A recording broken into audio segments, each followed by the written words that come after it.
Shabbat Shalom. Shabbat Shalom. Good to see you. Are you ready for the Word? Yes, sir. Let's go to Colossians 2 and Ephesians 2.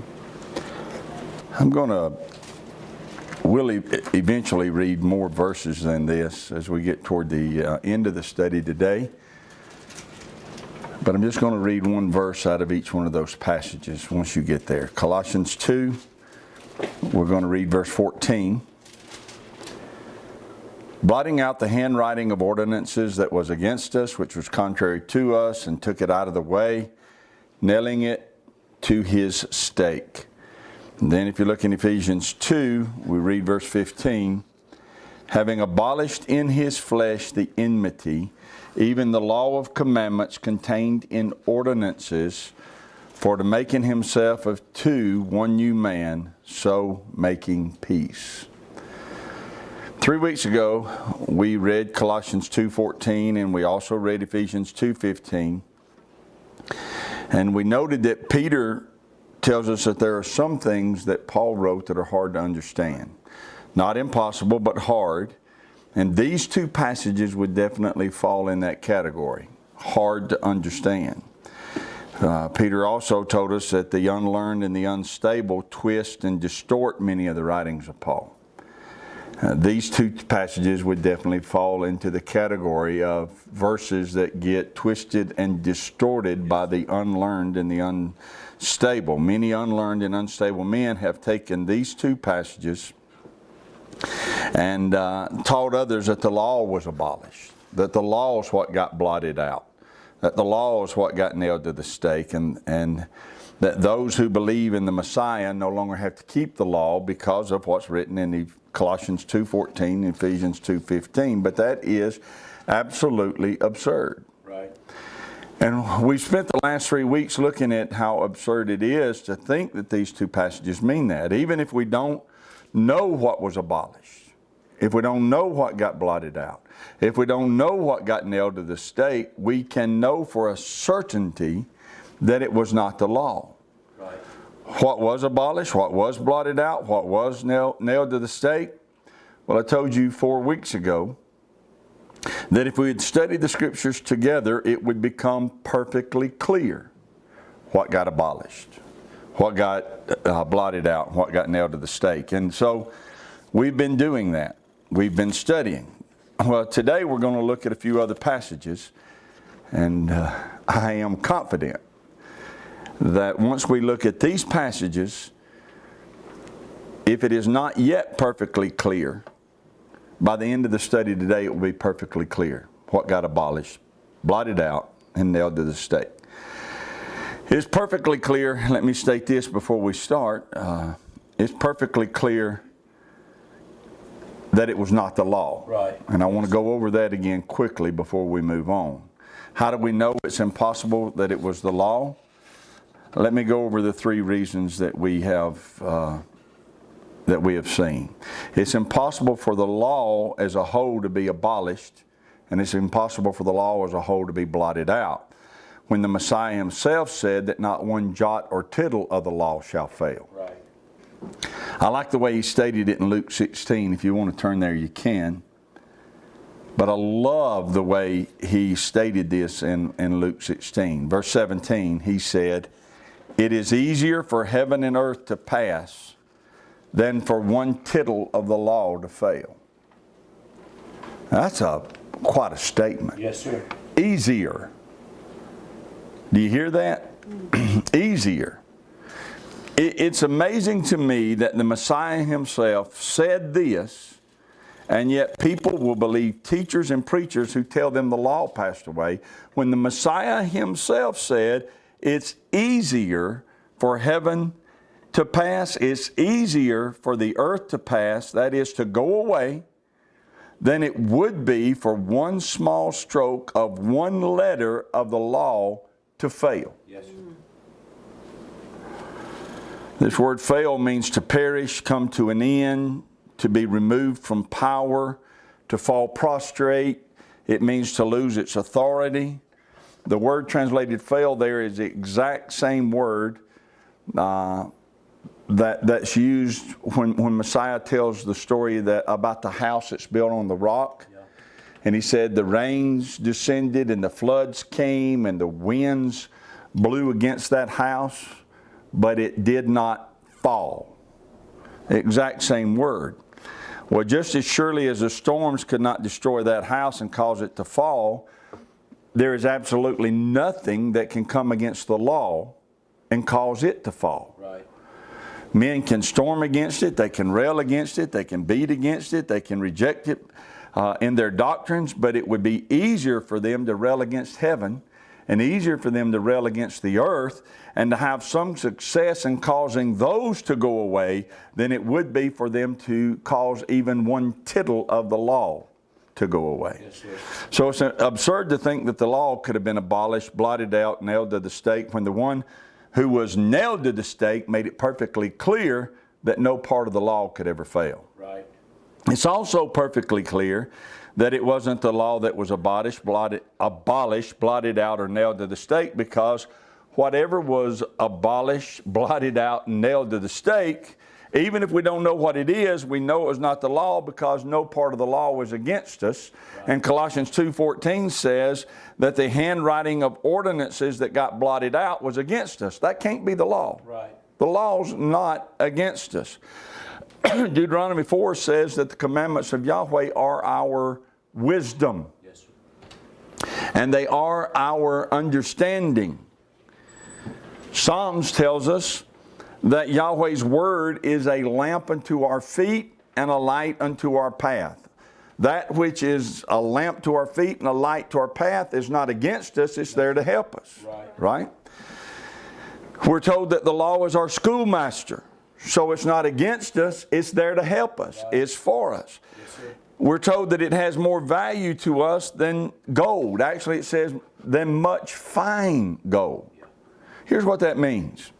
If you were 12 years old and you were told that you could choose one of two things, you could either be given Torah, the instruction of your Creator to guide you through this life and into the next, or you could have 7,000 tri-axle dump truck loads of pure 18-karat gold bricks, but if you choose those bricks, you will never hear any instruction from Torah. Wow. That there should be absolutely no hesitation on your part on what to choose. Right. Because Torah is of more value than much fine gold. So Yahweh says, choose life, choose Torah. What does it profit a man though he gain the whole world and lose his own soul? Right? It's perfectly clear that the law was not abolished, blotted out, or nailed to the stake because, number one, not one tittle of the law can fail. Number two, the law is not against us. It's of more value to us than gold. And number three, even if we do not yet know what was abolished, blotted out, and nailed to the stake, we know it's not the law because the law is not contrary to us either. Right. Colossians 2 says that the handwriting of ordinances that are blotted out were contrary to us. Well, that cannot possibly be referring to the law. Because the law doesn't work against us, it works for us. We're told in Joshua 1 that if you shall meditate in it day and night, so as to observe to do what is commanded, then shall you have good success. Right. And then shall you make your way prosperous. Well, that's not something working against you, that's something working for you. Yes, sir. Right? The law is good for us. Yes, sir. It helps us. When we hearken to it, we find ourselves blessed when we go out. We find ourselves blessed when we come in. Yes, sir. We find ourselves blessed when we stand up. We find ourselves blessed when we sit down. Yes, sir. Right?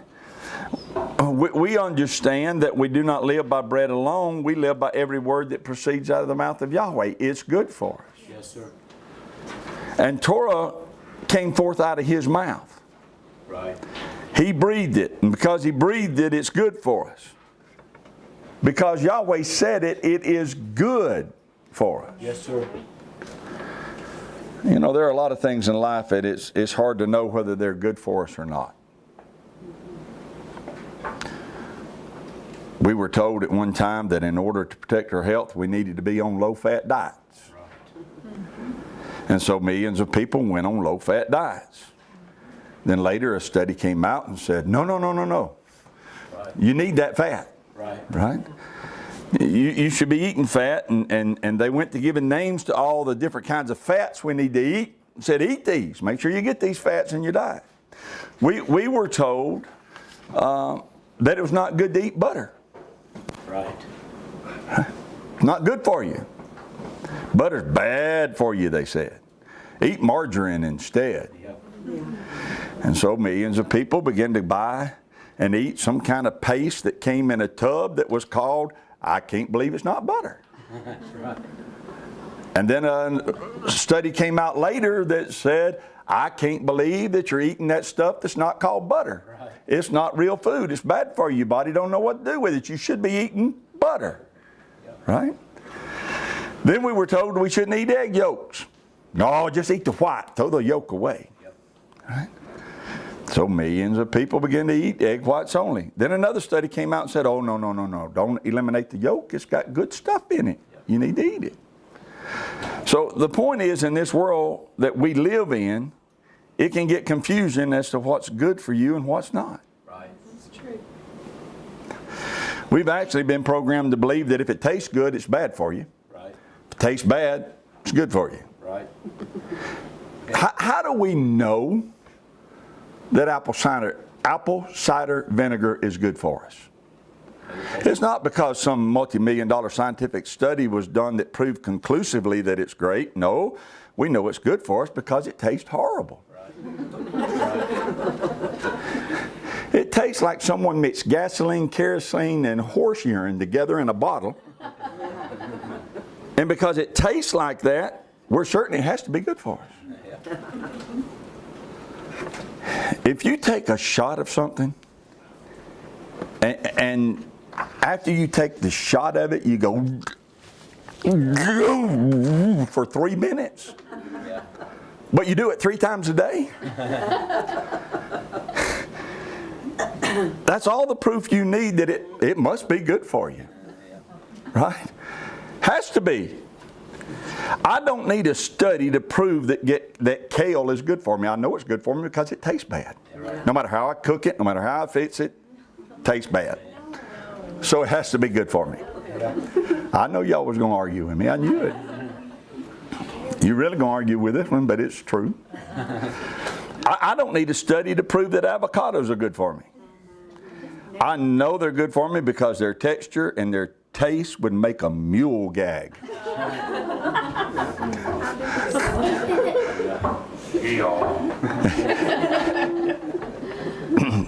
But if you think they taste good, it's just prophecy has come to pass. It says the minds of men will be so darkened that the good will be called evil and the evil will be called good.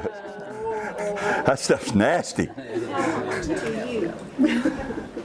I don't need a study to tell me that chocolate-covered Oreos are bad for me. I know they're bad for me because they taste good. I don't need a study to prove to me that glazed chocolate-covered cream-filled donuts are bad for me. I know they're bad for me because they taste good. Right. We've been programmed to believe that if it tastes good, it's bad for us. If it tastes bad, it's good for us.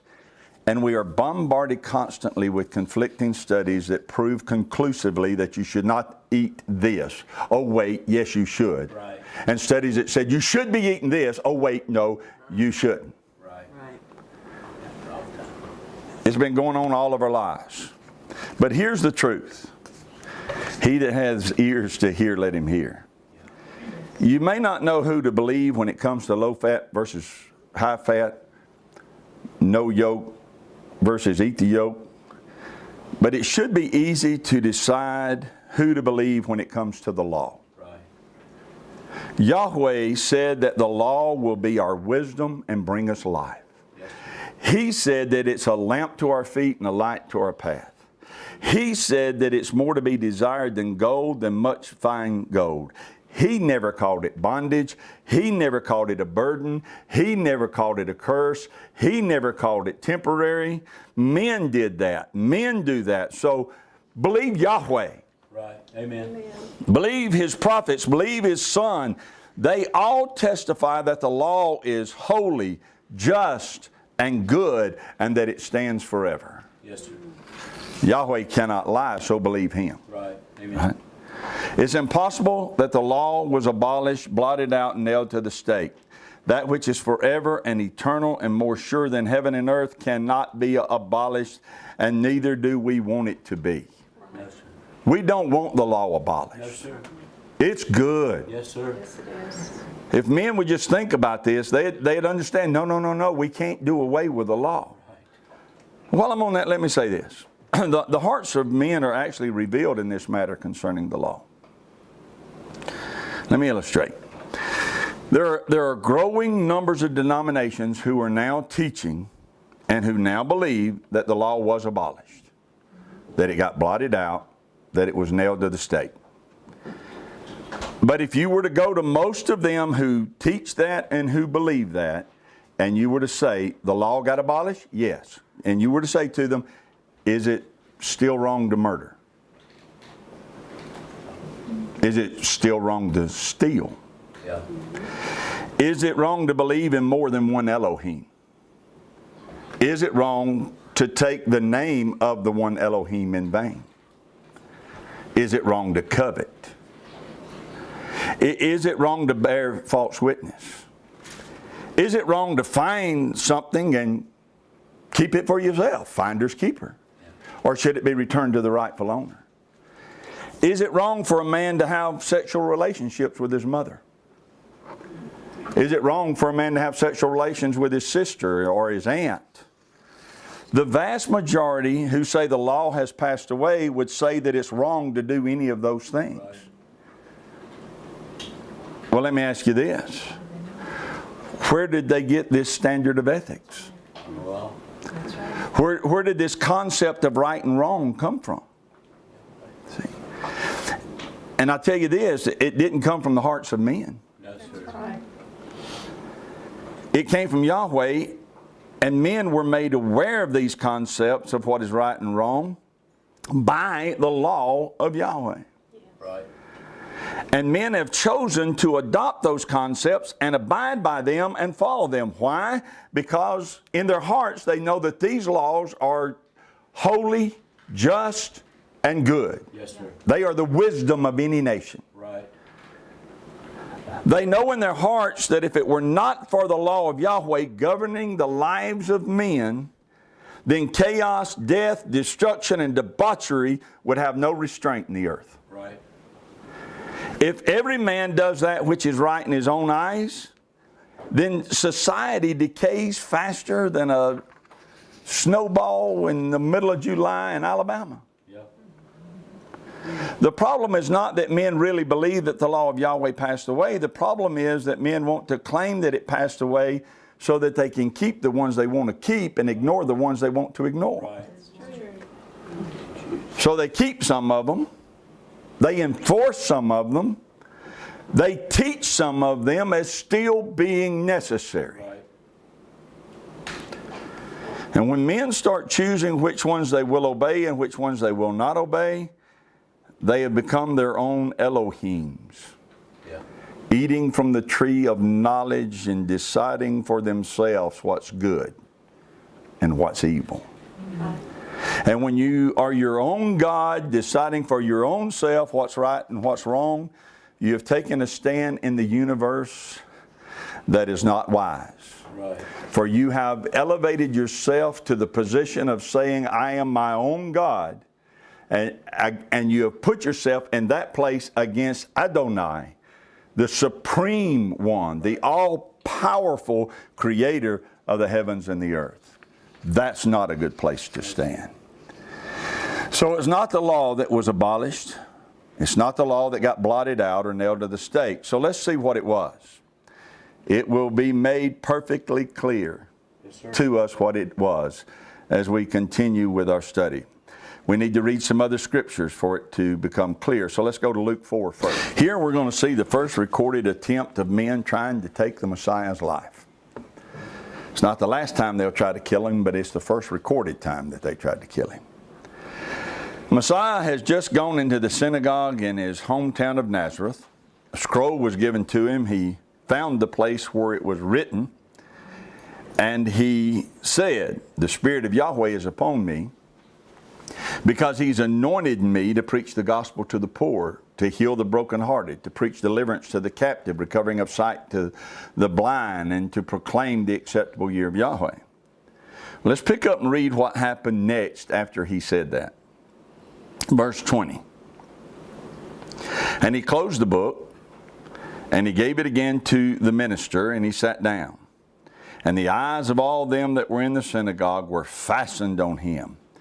And he began to say unto them, everybody say began. He got a lot to say, but he began to say unto them, this day is this scripture fulfilled in your ears. And all bare him witness, and wondered at the gracious words that proceeded out of his mouth. And they said, is not this Joseph's son? So far, so good. They admire what he said. They loved how he said it. They are in awe of how sweet, delightful, powerful the words are that are coming out of the mouth of this hometown boy, the son of Joseph. Up to this point, all is good. But verse 23 said, and he said. He's not through talking yet. Right. Up to that point, Luke lets us know they were thrilled. And he said unto him, you will surely say unto me this proverb, physician, heal yourself. And you'll surely say unto me, whatsoever we have heard done in Capernaum, do also here in your country. I know that's what y'all are going to say to me. How's verse 24 start? And he said, he's still talking. We were told he began to speak and they loved it. But he keeps talking. Verse 24, and he said, verily I say unto you, no prophet is accepted in his own country. And then he says more, verse 25, but I tell you of a truth. Many widows were in Israel in the days of Elijah, when the heaven was shut up 3 years and 6 months, when great famine was throughout all the land. But unto none of them was Elijah sent, save unto Sarepta, a city of Sidon, and unto a woman that was a widow. And many lepers were in Israel in the time of Elisha the prophet, and none of them were cleansed, except or saving Naaman the Syrian. And all they in the synagogue, remember, all they in the synagogue a while ago were in awe and wondered at his gracious words. But now it says, all they in the synagogue, when they heard these things, were filled with wrath. And they rose up, thrust him out of the city, led him up unto the brow of the hill whereupon their city was built, that they might cast him down headlong. But he, passing through the midst of them, went his way. They intended to kill him. Why did they want to kill him? What did he say that made them so angry that they wanted him dead? He said, the Spirit of Yahweh is upon me. They were okay with that. He said, Yahweh sent me. They were okay with that. He said, this was prophesied and now it's fulfilled in your hearing. I am the one sent and Yahweh's Spirit is upon me. They were okay with that. They loved it. But then he added stories about the widow woman of Zarephath and the Syrian commander named Naaman. What did this woman of Zarephath and this Syrian soldier named Naaman have in common? Gentiles. They were both Gentiles. They believed, but they were both Gentiles. There were many widows in Israel. And there were many lepers in Israel. But Elijah was not sent to any of the widows in Israel, and no lepers in Israel were cleansed by Elisha. Elijah was sent to a Gentile widow woman, and Elisha cleansed a commander of his leprosy who came to him from a Gentile nation. Right. These references, just the mention of them, infuriated this crowd and they tried to kill him. Now listen, he was not saying that his ministry was to the Gentiles, and that he's not saying he was sent to the Gentiles.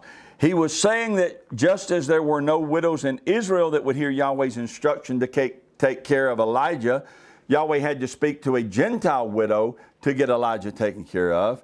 And just as there were no lepers in Israel who were convinced that Yahweh still cleansed lepers, there was a leper in Syria who heard the word that there was an Elohim in Israel that healed lepers, and he came to find out. Right. So what he's saying is, just as that is true, it's also going to be true of my ministry. There's going to be people in my hometown who would find it impossible to believe that Yahweh's Spirit is on me and that He can and is using me. Right. But when they heard His reference to Gentiles being more open to receiving from Yahweh than the children of Israel. Let me say that again. Yeah. When they heard His reference that was saying that there were Gentiles more open to receiving from Yahweh than were the chosen people of Yahweh, it infuriated them. Yeah. And they tried to kill Him. Yeah. All He did was mention 2 Gentiles. And they tried to kill Him. Let's look at another place. Go to John 4. John 4 verse 3. Yeshua left Judea, departed again into Galilee. And He must needs go through Samaria. Then came He to a city of Samaria, which is called Sychar, near to the parcel of ground that Jacob gave to his son Joseph. Now Jacob's well was there. Yeshua, therefore, being wearied with His journey, sat thus on the well, and it was about the 6th hour. Middle of the day. Middle of the day, it can get hot. Yeah. So it's the middle of the day, and He's hot. Now, Samaria was once in the territory of the northern tribes of Israel. But Assyria came in and took Israel captive, pulled them out of the land, and then took people out of Babylon and Hamath and a lot of other places and populated that land again, including including Samaria. So that's where Messiah is. He's in this land that has been populated, according to 2 Kings chapter 17, by Gentile people. Verse 7, there came a woman of Samaria to draw water. Yeshua said unto her, give me to drink. Verse 8, for His disciples were gone away into the city to buy meat. And then said the woman of Samaria, understand this, I've been taught or was taught as a youngster that Samaritans were half Jews, half breeds. No, read 2 Kings 17, they're Gentiles. She's a Gentile. Then said this woman of Samaria, a Gentile woman, unto Him, how is it that you, being a Jew, ask drink of me, which am a woman of Samaria? Look at the next phrase. Yep. What does it say?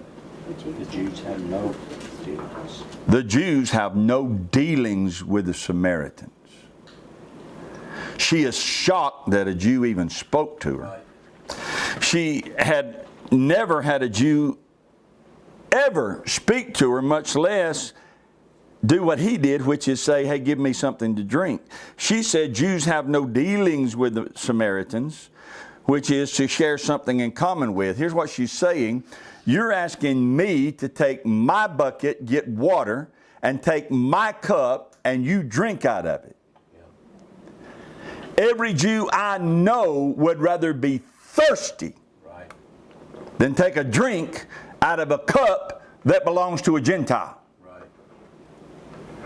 So how is it that you don't think like that? Yeah. Let's drop down and pick up in verse 19. There's a lot that takes place after that, but let's drop down to verse 19. The woman said unto him, Sir, I perceive that you're a prophet. Our fathers worshipped in this mountain, and you say that in Jerusalem is the place where men ought to worship.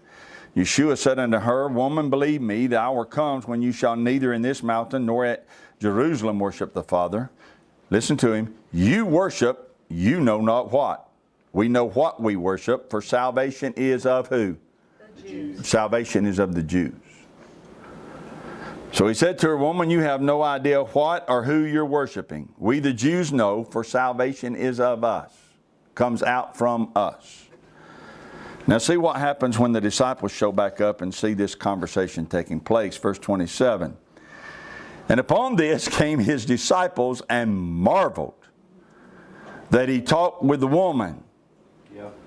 Yet no man said, What are you seeking, or why do you talk with her? What John's telling us is they wanted to, but no man dared to. Right. They wanted to say, just what is it you need, and why would you even be talking to her about it? Don't you know she's a Samaritan? Don't you know that she's a Gentile? Why are you fellowshipping with her? Right. Keep that in mind. Let's look at another place. In this other place, another Jewish man almost loses his life over a Gentile. Go to Acts 21. Remember, Paul set his heart to go to Jerusalem. And in every city he went into, there were prophets that came up to him and said, don't go. Some of them even tied his hand. There were prophetesses. Everywhere he went, they said, don't go, don't go. Thus saith Yahweh, don't go. But he was determined to go anyway. Right. He shows up, he finds James. James says to him, we've got a problem. You know that the city is filled with Jewish believers, men that are zealous for Torah. You know that. But they've been told that you're going around teaching Jews that they don't have to be circumcised, that they don't have to keep Torah. We know that's not so, but they don't. So you're going to need to purify yourself. And you're going to need to demonstrate to them that you keep the law. So Paul went through a 7-day purification, cleansing process. Why does he have to be cleansed? He'd been hanging out with Gentiles. I'll say that again. He needed to be cleansed and purified because he'd been hanging out with Gentiles.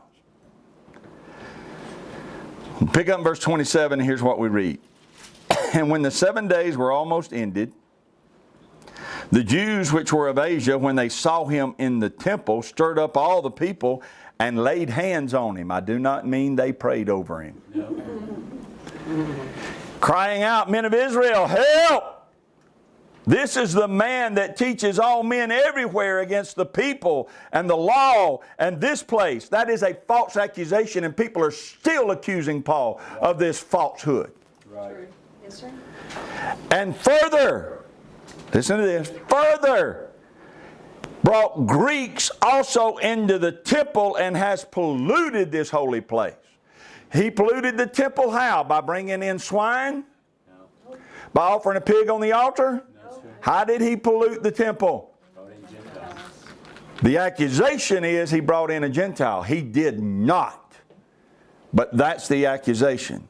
Verse 29, for they had seen before with him in the city of Trophimus an Ephesian upon whom they supposed that Paul had brought into the temple.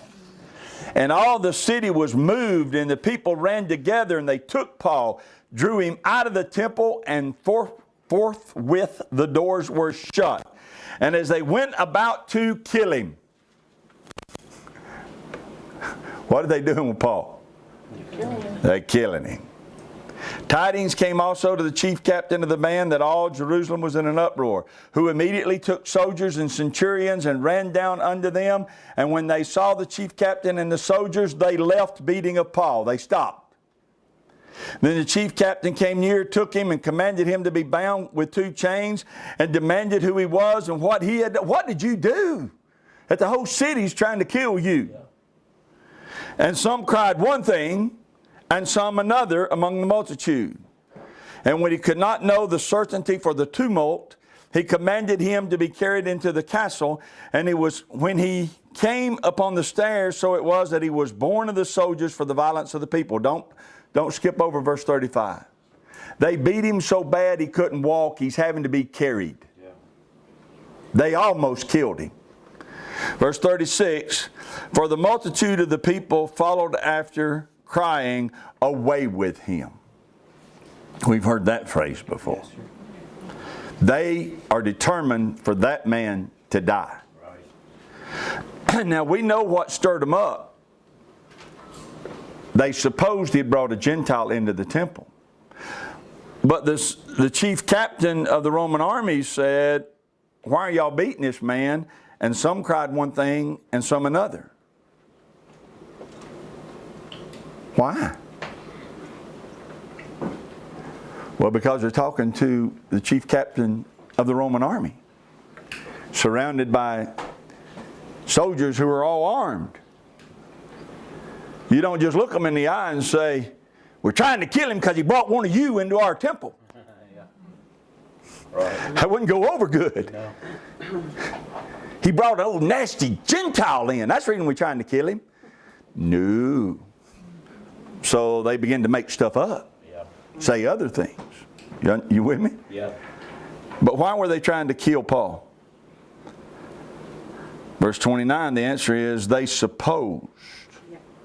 They mistakenly thought that he had brought a Gentile into the temple, and that was forbidden.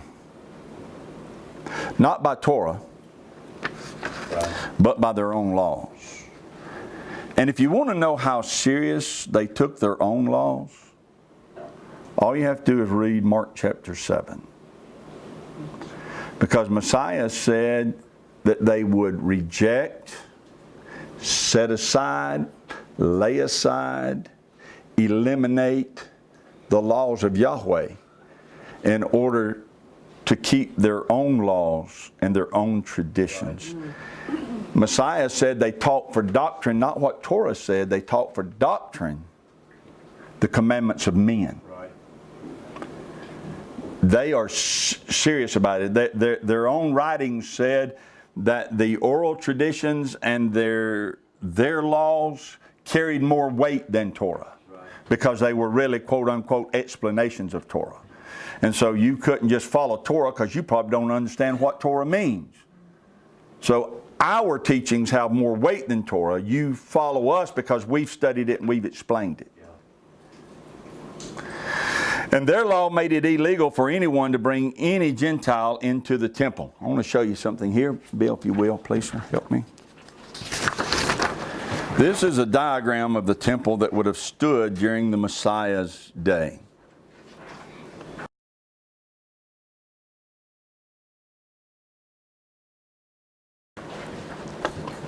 And over on the bottom right-hand side, I drew arrows to that line that you see going around the outside of the temple. That is really a wall. It's not a full-size wall. It's only about a 3-foot tall wall. It might hit you mid-thigh. You'll see that it has openings in it. I drew in the left-hand side, you'll see where I drew arrows to the openings. There are openings all around it. You'll see over in the bottom right-hand side over there, it says Gentiles courtyard. The Gentiles courtyard was outside those walls. They were not allowed beyond that middle wall. Okay. It was called the middle wall of partition. Yep. It partitioned the Gentiles out. They could come and watch, but they couldn't come in. Okay? Now, I want to show you something else. One more time.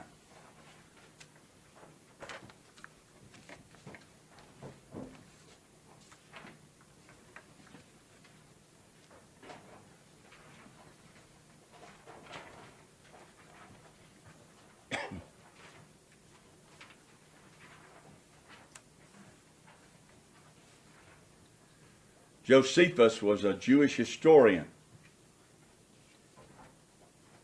And in his writings, he's describing the temple and the temple area, over on the right-hand side of the page I just gave you, read with me. Listen to what he said. The center of the structure was the tallest, and you can see that from the diagram I showed you, with the front wall being built with beams which sat upon interlocking pillars.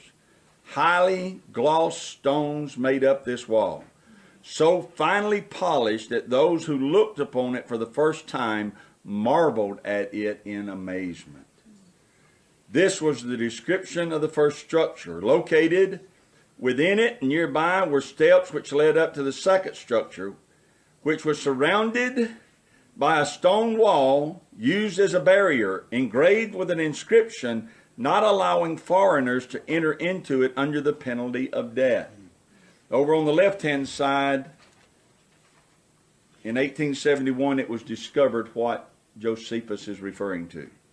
During the excavations of Jerusalem in 1871, two archaeologists, Clermont and Guinot, discovered what is known as the Sorig inscription.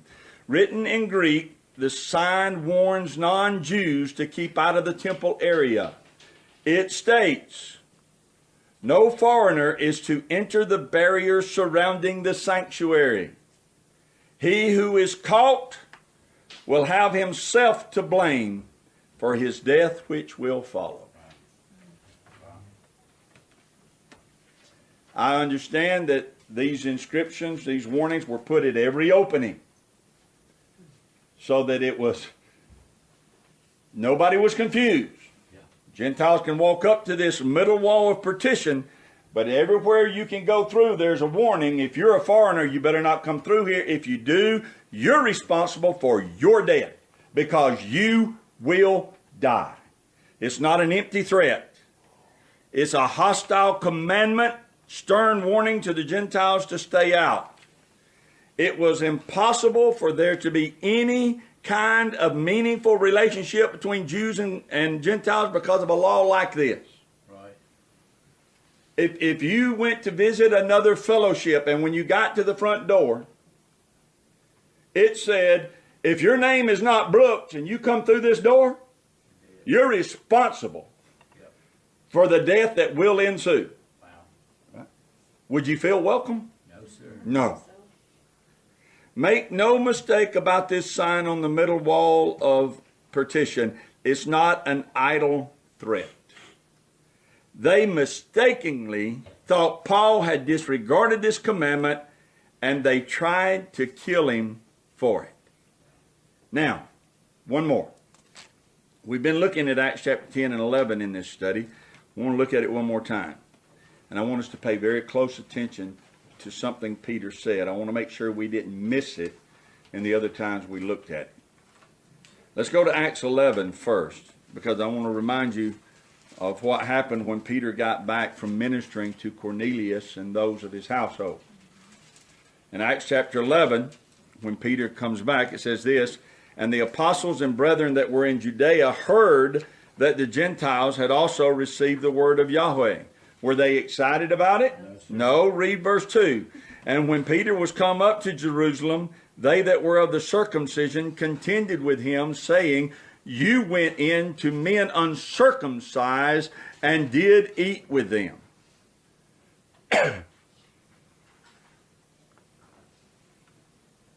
They didn't say, hey man, I heard that you had a picnic with Cornelius. Tell us about it. They contended with him. Does anybody remember what the word contended means?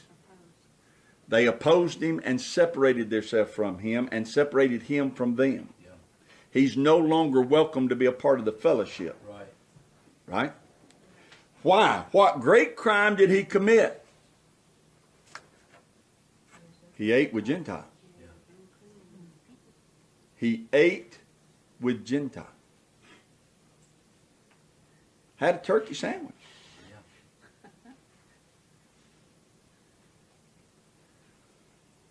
I mentioned this last week. Let me mention it again. Yahweh said, do not learn the way of the heathen. He meant it. But after captivity, the Jews made it a law to have no fellowship with the heathen. Right. They said if you don't hang out with them, if you don't go to their house, if you don't eat with them, if you don't do business with them, then it's impossible for you to learn their ways. So the safest thing for you to do is to have no fellowship with the heathen. Right?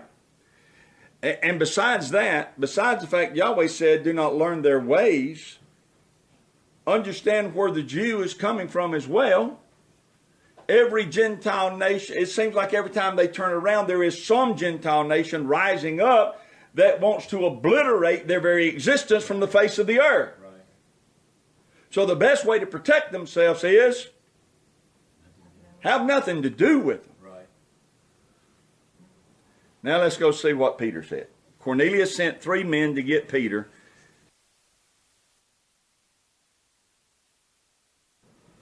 Listen to this, verse 23. Then called he them in, those 3 men sent by Cornelius, and lodged them.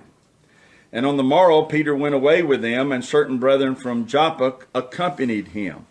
And the morrow after they entered into Caesarea, and Cornelius waited for them, and had called together his kinsmen and near friends.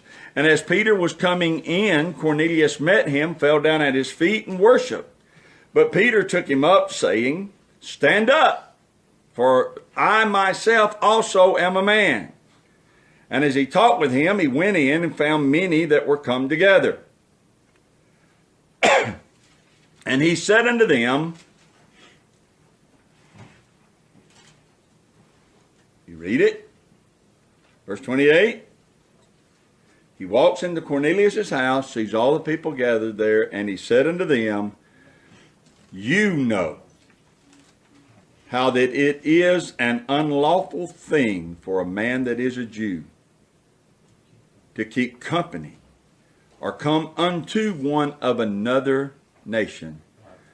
But Yahweh has showed me that I should not call any man common or unclean. Therefore came I unto you without gainsaying as soon as I was sent for. I ask therefore for what intent you have sent for me. It is prohibited by law for me to be here. Yeah. It is illegal for me to be standing in this house. Did Torah make it illegal? No, sir. The Jewish law, the Pharisaical law, made it illegal.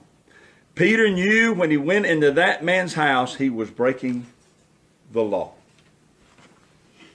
So Peter said, Men, I just broke the law to come in here. I'd appreciate it if you hurry up and tell me why I'm here.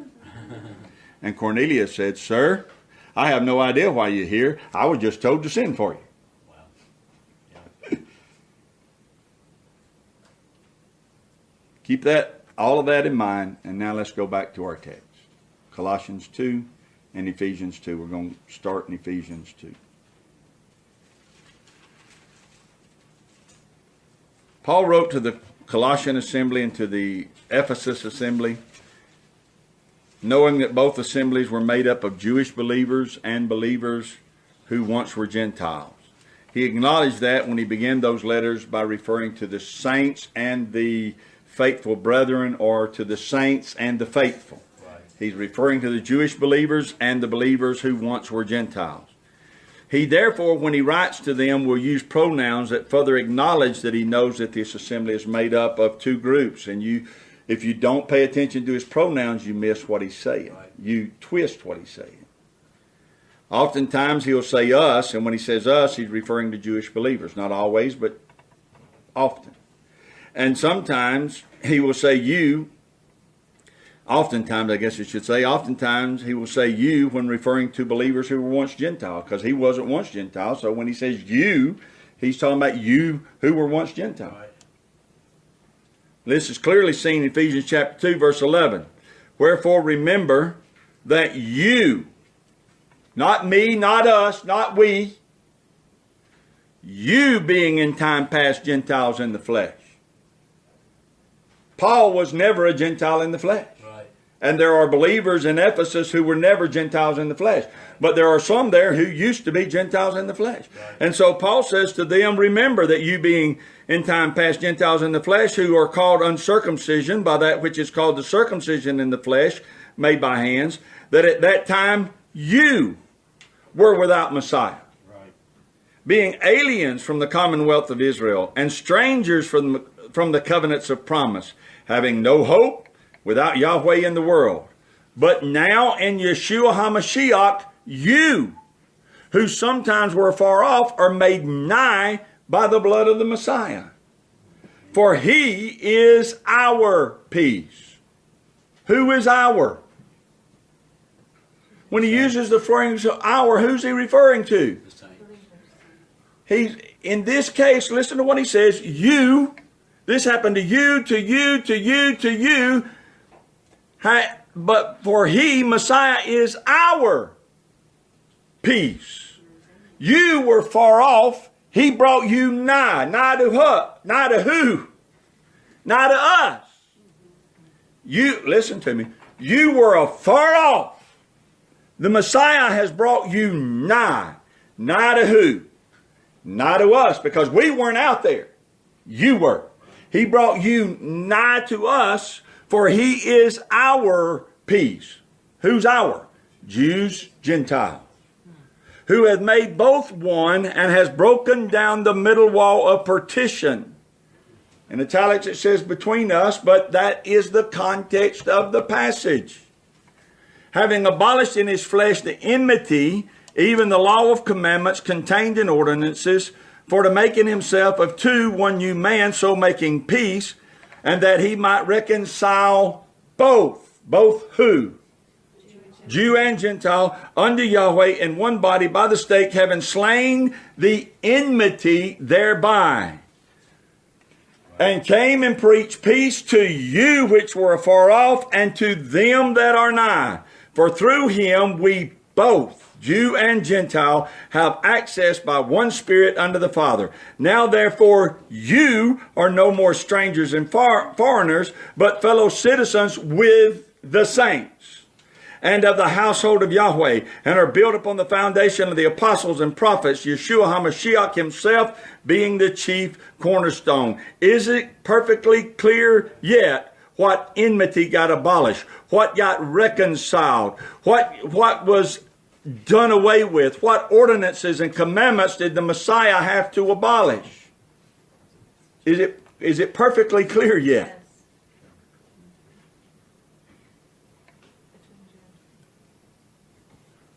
What Paul's saying in Ephesians 2 is, by dying for you and dying for us, he slew the enmity.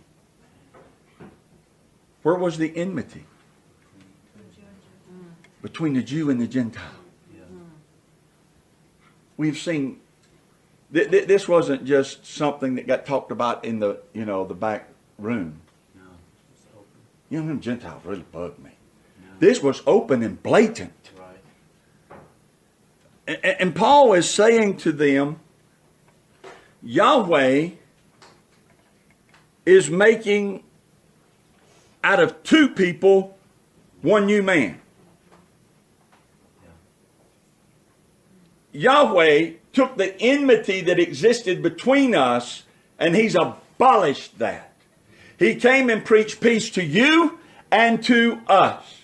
He came and told you to be at peace with us and told us to be at peace with you. The Messiah gave the Holy Spirit to the Gentiles the same as he did to the Jews.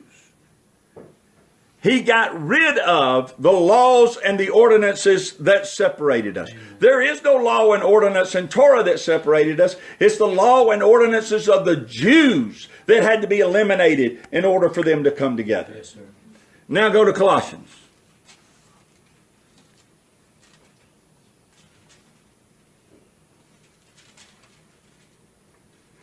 Verse 6. As you have therefore received the Messiah, Yeshua HaMashiach, so walk ye in him, rooted and built up in him, established in the faith, as you have been taught. Who's teaching who? Did the Gentiles come in and teach the Jews? No, the Jews are teaching the Gentiles. Abounding therein with thanksgiving. Verse 8, beware lest any man spoil you through philosophy and vain deceit. The Greeks loved philosophy. after the traditions of men, after the rudiments of the world, and not after the Messiah. For in him dwells all the fullness of the Godhead bodily, and you are complete in him which is ahead of all principality and power, in whom also you are circumcised. You see that? You are circumcised with the circumcision made without hands, and putting off the body of the sins of the flesh by the circumcision of Christ, buried with him in baptism, wherein also you are risen with him through the faith of the operation of Yahweh, who has raised him from the dead, and you being dead in your sins and the uncircumcision of your flesh, you Gentiles. He's talking to them. Has he quickened together with him, having forgiven you all trespasses, blotting out the handwriting of ordinances that was against us.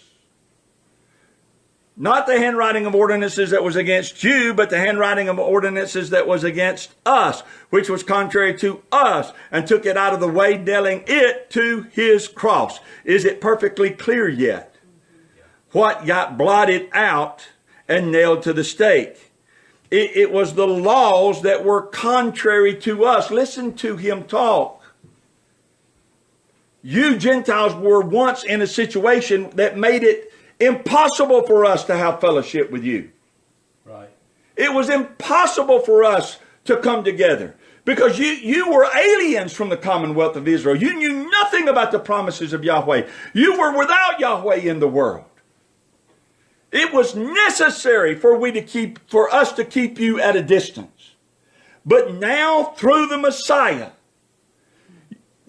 we who once were contrary to one another are no longer contrary to one another. The laws that made that so, the laws that said you couldn't come in, those laws have been abolished. They've been blotted out. They've been nailed to the stake. When he died, and he died for you just like he did for us, everything that stood between us got eliminated. Amen. Whew. Those laws got blotted out. Such laws cannot exist if he died for you just like he died for us. Now one more verse. Look down at verse 15. And having spoiled principalities and powers, he made a show of them openly, triumphing over them in it. There were laws that had to be abolished that were against the Jews and the Gentiles coming together. Who made those laws? Man. The Jewish rabbis, the teachers of the law. The ones that were in power. They said and wrote it down, it's unlawful for a Jew to have fellowship with a Gentile. And that law carried so much force that Peter said to Cornelius, it's against the law for me to be here. Yeah. That law was so powerful that no Gentile dared to step through that middle wall of partition. Right. That law was so powerful that Paul almost lost his life because somebody mistakenly thought he brought a Gentile through the door. That law was so powerful that when Messiah dared to even mention to Gentiles, they tried to kill him. Yeah. That law was so powerful that when the disciples saw him talking to a Samaritan woman, they wanted to say, what are you doing? Ephesians 1:21 says this. Listen to this. It speaks of principalities and powers in this world. Listen to this. He raised Messiah far above all principality and power and might and dominion and every name that is named, not only in this world, but also in that one which is to come. So when we go back and look at Colossians 2:15 again, keep that in mind. Colossians 2:15 says, having spoiled principalities and powers, he made a show of them openly, triumphing over them in it. I think we just automatically, our default setting is to think it's talking about demon spirits. Right.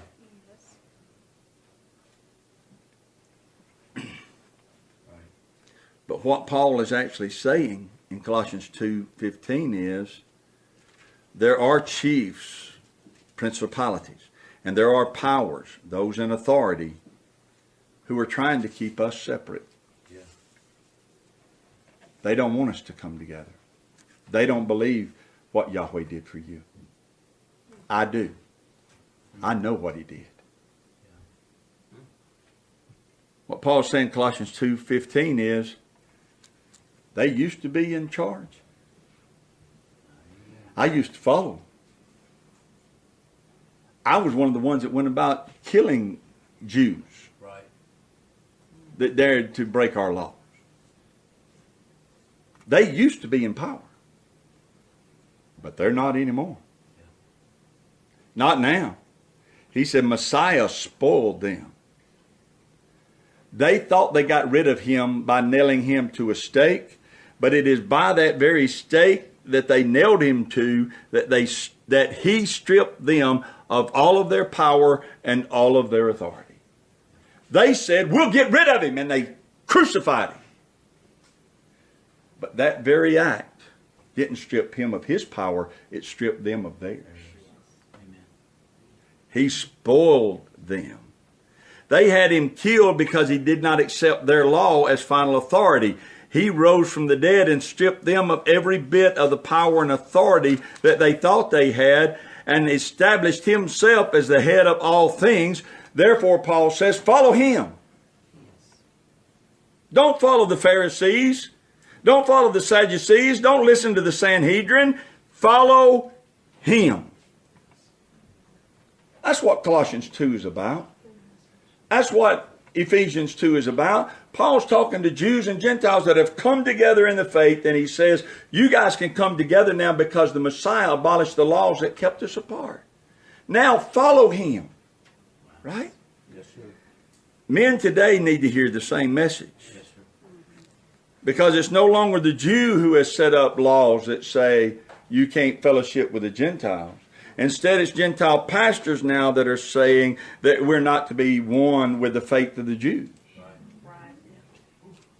It's the Gentile pastors who are nailing up the signs that says, no. You don't want to fellowship with them. You don't have to live like they live. You don't have to do what they do. The message of Colossians 2 and Ephesians 2 is that those laws that separated us have been abolished. They've been blotted out. They were nailed to the stake so that Yahweh could take two people and make them one man. Amen. There's neither Jew nor Greek. We are made one man. Wow. A new man in the Messiah. Is it perfectly clear? Yes. It's easy to, if you pay attention to the pronouns, if you know the two groups Paul's talking to, and if you know how powerful those Jewish laws were that kept them at enmity with one another, it's perfectly clear what got abolished. Yes. Wow. Amen. Amen. Comment, question? Tremendous day. Wow. I say it's still happening today. That's exactly the point. It is still happening today. Really on both sides, but here in America what we see are the Gentile pastors teaching their people. Have nothing to do with that Jewish religion. Yahweh is, salvation is of the Jews. We're not becoming Jewish, but we are becoming one new man. And did you pay attention to what he said there? I think it was in Colossians, perhaps in Ephesians or both. He said that we are built upon the foundation of the apostles and the prophets, and the Messiah is the chief cornerstone. So this one new man that's come, that Yahweh has created and who is being built into a house, the house of Yahweh, this one new man, his foundation is the apostles and the prophets. Yes. Yeah. We cannot create our own doctrines. No, sir. We cannot create our own religion. The chief cornerstone is the Messiah, and the doctrines of the apostles and the prophets are the doctrines that we have to follow. Yes, sir. Right? You hear that? Yes, sir. Right? So when you come over here and say, no, I don't want my house built on that foundation, and you build it on another foundation, all Paul's saying is that's not the house of Yahweh. Right. Because the house of Yahweh is built over here on the teachings of the prophets and the apostles. Yes. And the prophets and the apostles taught Torah. Yes, sir. And Messiah is the chief cornerstone, and he lived Torah. Right. Right. So if you're going to be a part of the house of Yahweh, the two becoming one, you follow the teachings of Torah. Amen. I'm gonna say that. I started to say it earlier and I didn't, but got a couple of minutes, so let me say this. We came here 16 years ago to Huntsville area, and we were meeting in South Huntsville, and had been meeting for about 2 years. I remember distinctly one particular week as I began to study, Yahweh began to speak to me, and what he said to me stirred me, excited me, troubled me all at the same time. I did not know then the fullness of what he was saying, but I knew that I had to stand up and say what I heard him saying to me. And so that Sunday morning, because that's when we met then, that Sunday morning, and I remember you were there because I remember looking into your face as I said these things. But I stood up and I said, Yahweh told me that he does not need another preacher in Huntsville. And he doesn't need another pastor in North Alabama.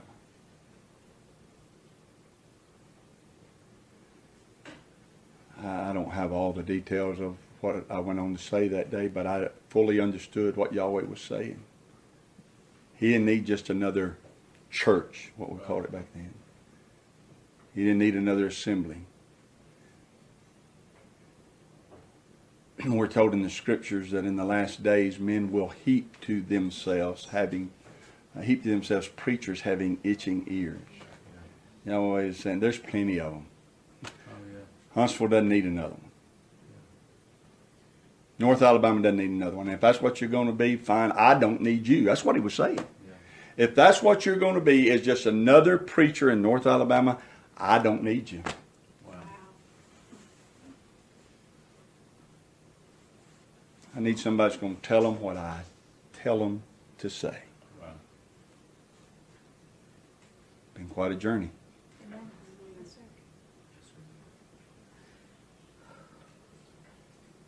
Social media is a wonderful thing.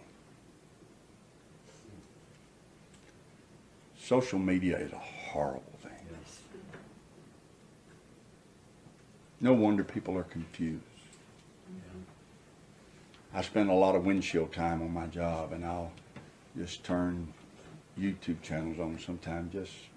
Most of the time I just ride and listen to my Bible, but every now and then I'll just turn YouTube channels on just to see what's being said out there.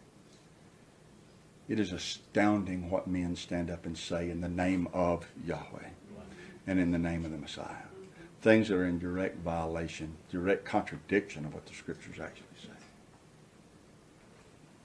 Men standing up and saying that, quote, I'm quoting them, men standing up saying, God broke the law to save you.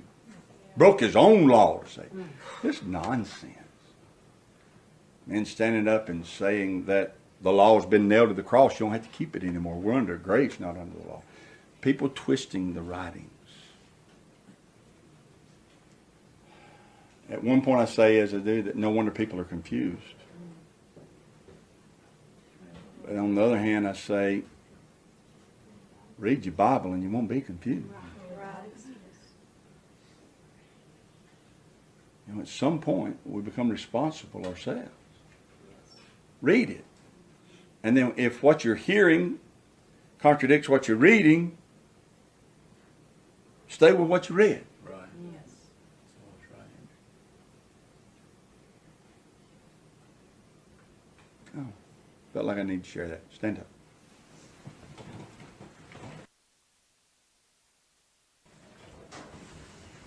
I want to remind you that tomorrow morning we will be celebrating Shavuot. Today is day number 49, Sabbath number 7. Yes, sir. Tomorrow is day number 50. And so we will celebrate Shavuot at 9 a.m. sharp Pleasant Grove Community Center. We only have the building for 2 hours. There'll be somebody coming in after us. So we're going to do what we're commanded to do. We're going to assemble. We're going to protect this moedim, this moed of Yahweh. We're going to protect it. We're going to assemble. We're going to finish our count. We're going to bring our free will offering and give it to Yahweh like we're instructed to do. We're going to rejoice before Yahweh because that's what we're commanded to do. No matter what else we do, if we forget to do that, then we didn't do what he told us to do. Right. Bring a free will offering, rejoice, and remember. Amen. So we're going to do those things, and then we're going to share a meal together. And men, I need some help. Women are not going to prepare this meal tomorrow. We are. So come prepared to help fix food. I may need to assign one of you to run the women off so we can fix the food. Keep them at bay. Not a problem. They get to clean up. No, I'm joking. Paper plates, girl. We'll fix the food and we'll clean up. I know some of you bring a lot of things. I went to Sam just and bought a bunch of stuff. So we're going to have a feast. We're going to have a party. We're going to celebrate. And we're meeting at that third hour when, in Acts 2, when the Holy Spirit came during that third hour. Peter said, man, we're not drunk. Golly, bum, it's just 9 o'clock in the morning. Yeah. I like the fact we're going to meet at 9. But be there, sharp, because we're going to start on time. We're going to have a teaching, and then we're going to go to preparing food, and we'll fellowship with one another. All right? One other thing before I do what the Scripture commands me to do, and that is Bill and Teresa have somewhere very important to be this afternoon. And so if you need to use the bathroom, hurry up and do it. If we fellowship, let's fellowship outside. Let's let them lock their house up and get out of here. Fair enough? All right. Yahweh bless you and keep you. Yahweh make his face shine upon you and be gracious to you. Yahweh lift up his countenance upon you and give you peace. As his name is put upon you, so shall he bless you. Hallelujah. Have a great afternoon.